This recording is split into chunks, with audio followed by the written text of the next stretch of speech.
Hello students, in our previous lecture we have completed our worksheet 3 of chapter 5. Now we will start our worksheet 4.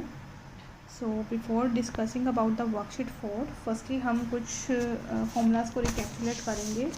You know, P is the principal, R is rate of interest, T is time, SI is the simple interest, and we know the formula for simple interest is P multiply R multiply T by 100. ये सब हम class 5 and class 6 में already कर चुके हैं.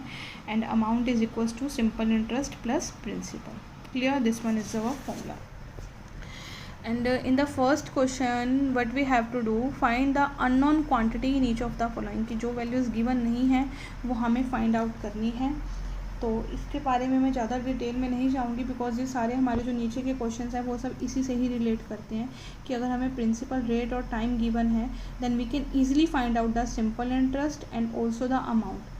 Clear है? तो ये क्वेश्चंस आप अपने आप करेंगे, कोई अलग प्रोसेस नहीं है. जैसा इन क्वेश्चंस में यूज़ होगा वैसा ही इसमें होगा. So you have to do this question yourself. Simple है. Principal R and T given है हमें, तो आप फॉर्मूलाज में वैल्यू पुट करके आप इसको कर सकते हैं. हमने क्लास 5 और क्लास 6 में भी किया हुआ है.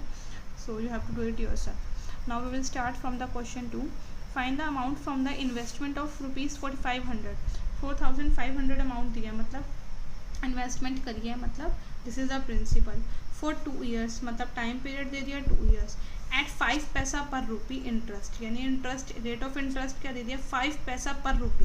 तो वैल्यूज़ क्या क्या गिवन है? पी गिवन था, टाइम गिवन था, आर 5 पैसा पर रुपी. पर रुपी का मतलब 100 पैसा, यानी 5 पैसा बाय 100 पैसा. पर का मतलब बाय होता है ना, तो 5/100 मतलब 5%. क्लियर है? सो अब इसमें क्या फाइंड आउट करना था? Find the amount. Amount find out करने से firstly we have to find out the simple interest. So put up the formula P multiply R multiply T by 100. Put the values and then you can cut them, and this one is our answer. Then you can find the amount by using the formula principal plus simple interest, and this one will be our answer.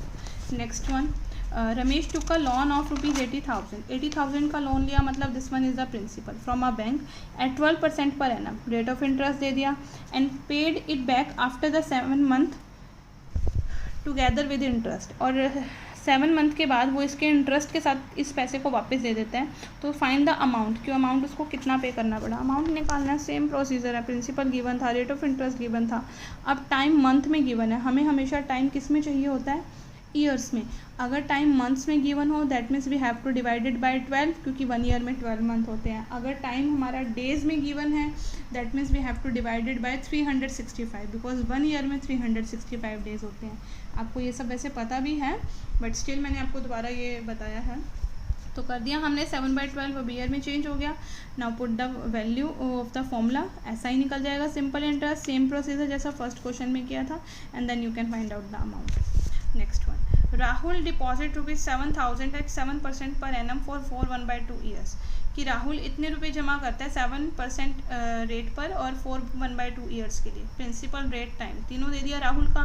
Rohan deposit करता है 7,000 eight 6% rate for 5 year. इसका भी time, rate और principal तीनों दे दिया. Then who will get more interest? किसका interest ज़्यादा था और किसका अमाउंट कितना था?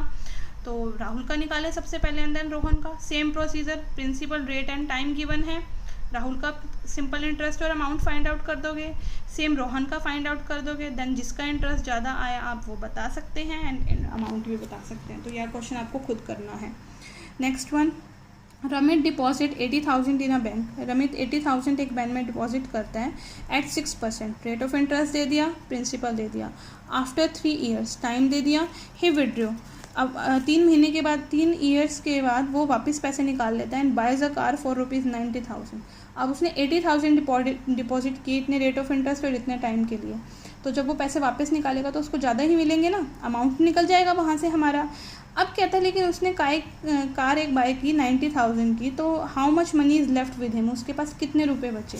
तो प्रोसीजर बिल्कुल सेम है हमारा कि P, R and T given है, simple interest and amount. Amount निकल गया, मतलब राहुल को, रमित को इतने रुपए मिले. अब रमित ने क्या किया? कार ले ली इतने की, तो इतने थे उसके पास और इतने की कार ले ली, तो कितने बच गए माइनस कर देंगे.